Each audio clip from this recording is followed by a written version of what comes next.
And for most of the peninsula of Florida, we actually are pretty dry. I know we need the rain, but there's not a lot of action. A couple showers there towards Miami as you work your way mostly towards, I think that's Biscayne Key and some of those keys there as they work their way through. Off towards the northwest, though, you can see the panhandle is lighting up quite a bit. These have been severe warned at times. That's really the only spot here where we're really watching a lot of the activity is right through northern Florida, southern Georgia, as we watch these thunderstorms die down now this morning. So some better news is things will get quieter for us. I want to take you back to the broad scope of things, though, because dry air is working its way in. This is a cold front here pushing towards the east coast. So today it kicks up the showers and thunderstorms. Then we'll see things die down a little bit more as we head into Wednesday. But here's the thing about cold fronts in the southeast. They're not really cold fronts. They're actually just dry fronts, because once you get this dry, less humid air moving in, it actually takes those numbers up. But we will have cooler nights, and you can already see that. Louisville 60 degrees, 56 in Chicago. So we know that drier air as it comes in, we won't be talking about nights as much in the upper 60s, lower 70s for some of these regions.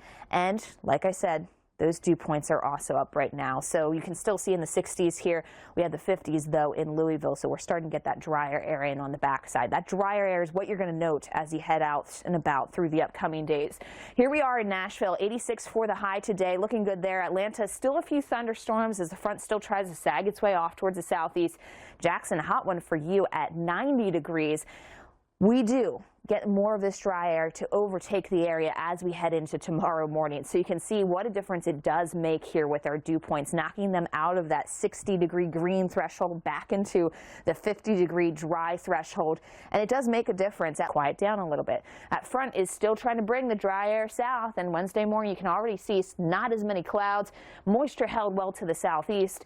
And even through the afternoon, as we go through the middle of the day, while those thunderstorms do pop up into the evening, they're not quite as far north, not quite as prevalent here. So the dry air does make a difference for us in several different locations. Thursday, the southerly flow returns. The moisture comes back. The dry air can't stick around too long for this time of year. I'll show you what it means for Birmingham's in. That view courtesy of EarthCam shows you why it is wet there towards Lake George, as you can tell with the rain coming through to the east. Meanwhile, there have been some strong thunderstorms, including a severe warning now near the Redding area. That's going to be for damaging wind. As you watch that, there's been some given. So I think we're doing better and probably don't need to show that map again this morning. Rainfall continues as we head through your Tuesday, and this is going to be where we have to dodge the showers and thunderstorms.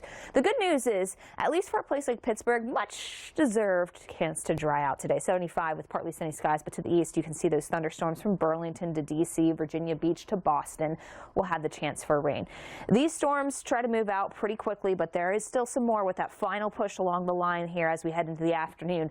Then after that, that dies down overnight. Pretty quiet to start off your Wednesday. It's going to be a nice one, too.